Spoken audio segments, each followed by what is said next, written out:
Today we are taking our second look at the Union Square watercolor pads. No, don't look for our first look. Legal didn't like it, so we're doing it again.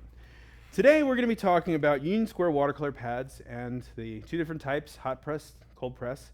Anybody that's ever worked with watercolor should know those terms. But for those of you that haven't, it's rough and smooth, basically. Make a long story short. And I'm going to get a little personal with you today, more personal than I've ever gotten before. And it has me a little nervous. I know that I usually come across as extremely nervous and jittery on camera, and it's only going to get worse from here. I'm going to share with you some of my own art, and because what I do is a lot of schlop, because I don't have time to keep your attention for somebody like me to do your portrait. I can't even see you.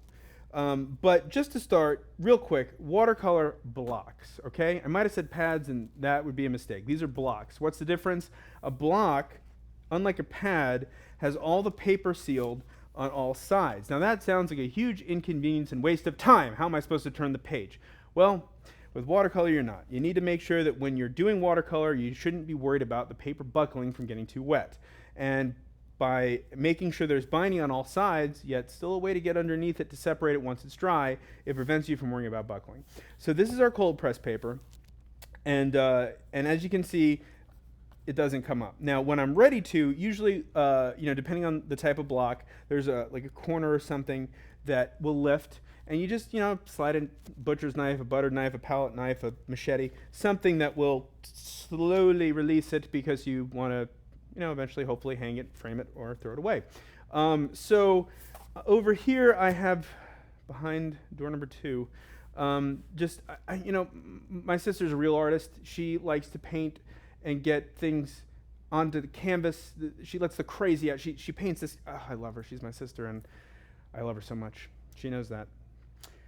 I like to paint things that make me happy. And really nothing makes me happier in this world than avocados. It's like one of those like rare treats. It's like it's kind of good for me, it's kind of not good for me, but everybody says it's allowed. In moderation, just take it easy. It's got a giant nut. It's everything I ever wanted in a fruit. It is a fruit. It's a fruit, right? It's like a banana. One of those. No, tomato. They're confusing.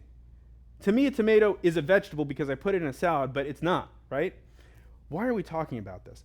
Avocados make me happy, and as you can see here, because I'm using a hot press paper, the only bumps that you see on my avocado are ones that I put in using aquacover or various other mediums. But avocados make me happy, and that's all you have to know about me personally.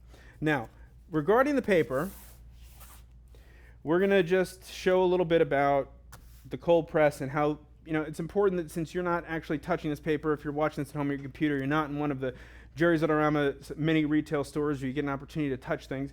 I want to give you as best of a visual aid as I can of how it will react. The watercolor paper is it's glued down on the side, so you don't have to worry about it buckling. And it's a textured watercolor paper because it's the cold press here. And you can kind of see, based on maybe how the light's hitting it or the way the paint's coming off of it, how that gives you a little bit more of a rugged look. A lot of watercolor artists that do like landscapes perhaps maybe want that in there to give it texture, give it some more realism, where if you're doing portraits in watercolor, unless you're painting like the Thing from the Fantastic Four, you don't want it to look rocky. Most people have a smooth complexion. And if you don't get that reference to the Fantastic Four, very good for you. Now, I'm talking about water and schlopping things, and I really want to make a point here about paper buckling. This paper's not going to buckle. Here. This is a color burst, okay? I just bursted color on this page. The paper's not going to buckle. Are you getting that? Am I saying it clearly? It's not going to buckle, okay? It will dry, and then you'll have this, and I don't know what you'll do with it, but you'll have it, and it won't have buckled. So for this, let me dab it up. You can go on for hours, and just show you again. Maybe this way would be a better view.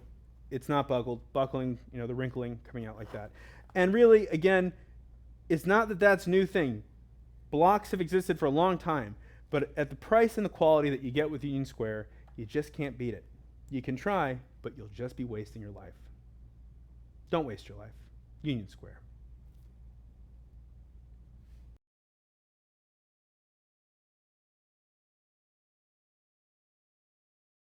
sometimes before we do a take, I get what appears to be very deep in thought, trying to articulate what I'm going to say.